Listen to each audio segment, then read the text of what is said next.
Hello all, இன்னைக்கு நான் மஞ்சள் பூசணிக்காவை வச்சு ஒரு குழம்பு பண்ண போகிறேன். யூஸ்வலாக மஞ்சள் பூசணிக்காயில் சாம்பார் இல்லாட்டி கூட்டு தான் பண்ணுவாங்க. பட் இந்த பூசணிக்காவை வச்சு ரொம்ப டேஸ்டியாக ஈஸியாக ஒரு குழம்பு பண்ணலாம். அதுக்கு இந்த மாதிரி பூசணிக்காவை இந்த அளவுக்கு நம்ம கட் பண்ணி எடுத்து வச்சுக்கணும். நீங்கள் பெருசாகவும் கட் பண்ணலாம், பட் வேகிறதுக்கு கொஞ்சம் நேரம் ஆகும். சின்ன சின்னதாக கட் பண்ணிட்டா ஈஸியாக வெந்துடும். அதனால இந்த அளவுக்கு கட் பண்ணி வச்சுருக்கேன். புளி ஒரு பெரிய எலுமிச்சம்பழம் அளவு சைஸு எடுத்து அதை தண்ணியில் ஊற வச்சுருக்கேன். அப்புறம் வெங்காயம், ஒரு பெரிய சைஸ் வெங்காயம் சின்னதாக கட் பண்ணி எடுத்து வச்சுருக்கேன். 4 பூண்டு பல்லு, அதை சின்னதாக கட் பண்ணி வச்சுருக்கேன். அப்புறம் தேங்காய் அரைச்சி போடுறதுக்காக தேங்காய்.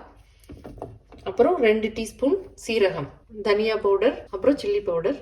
இது தவிர மஞ்சள், உப்பு, இவ்வளோதான் இன்க்ரீடியன்ஸு. இப்போ எப்படி பண்ணுறதுன்னு பார்க்கலாம். இப்போ பாத்திரம் சூடானதும் அதில் எண்ணெய் விடுறேன். நல்லெண்ணெய் இருந்தால் நல்லெண்ணெய் விட்டுக்கலாம்.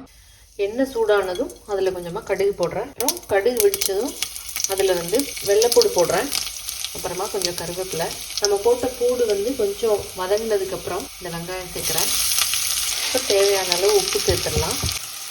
வெங்காயம் ஒரு 3/4 பாகம் வதங்கினதுக்கப்புறம் நம்ம கட் பண்ணி வச்சுருக்கிற இந்த பூசணிக்காயை போடுறேன்.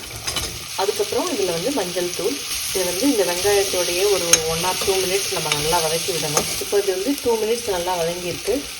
இதில் நம்ம காரத்துக்கு தகுந்தாப்பில் சில்லி பவுடர் சேர்த்துடலாம். 2 டேபிள் ஸ்பூன் தனியா பவுடர்.